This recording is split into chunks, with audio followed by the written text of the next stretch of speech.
তৃণমূলের প্রতীক সম্পত্তি নিয়ে সিদ্ধান্ত আদালতে হবে, মত সুদীপ বন্দ্যোপাধ্যায়ের। 20শে জুলাই লোকসভা খোলার আগে পরবর্তী পদক্ষেপ নিয়ে কথা হবে। রবিবার প্রাথমিক পদক্ষেপ শেষ হয়েছে, এবার সবার ফেরার পালা। দ্বিতীয় দফার ডাক এলে তখন পরবর্তী পদক্ষেপ নিয়ে কথা হবে বলছেন সুদীপ বন্দ্যোপাধ্যায়। পরশুদিন একটা পদক্ষেপ শেষ হয়েছে, এবার সকলের ফিরে যাওয়ার পালা। এরপর আবার দ্বিতীয় দফায় ডাক এলে তখন কথা হবে। 20 জুলাই লোকসভা খুলছে, লোকসভা খোলার আগে পরবর্তী পদক্ষেপগুলো গ্রহণ করা হবে। আমার পক্ষে নিয়মিত দিল্লি আসা সম্ভব নয়, এগুলো কাকলি, গোলদস্তিদার, শতাব্দী রায় মূলত এরা দেখাশোনা করবে। কিন্তু ব্যাপারটা অনেক দূর এগিয়েছে, এখন বিধানসভাতেও একই ধরনের একটা প্রস্তুতি চলছে। উভয় পক্ষ কিভাবে বসবে, কাছাকাছি আসবে, আরও এই দলের পরবর্তী কার্যক্রম কি হবে।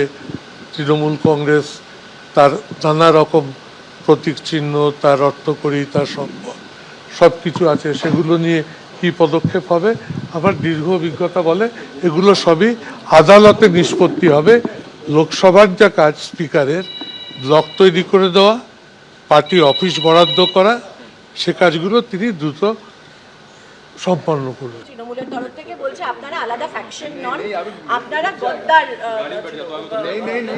এসব রাজনীতির কথা যখন প্রথম রাজনীতিতে এসেছিলাম, আর এখন যখন 10 বার জেতা হয়ে গিয়েছে, তখন আর এসব কথাতে কোনো প্রতিক্রিয়া দিই না।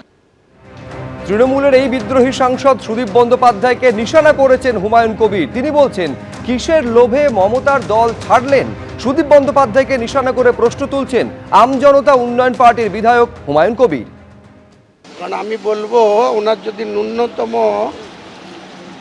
সামান্যতম কৃতজ্ঞতা বোধ থাকতো, তাহলে মমতা ব্যানার্জির দল ছেড়ে এই 80 বছর বয়সে কিসের লোভে, কিসের লালসায় তিনি মমতা ব্যানার্জির দল ছেড়ে আবার একটা অনামী দল, যে দলকে কেউ চেনে না, জানে না, সেই দলের লিডারশিপ করতে যাচ্ছি। শুনছি নাকি আবার আগামী দিনে এনডিএকে সমর্থন করবে।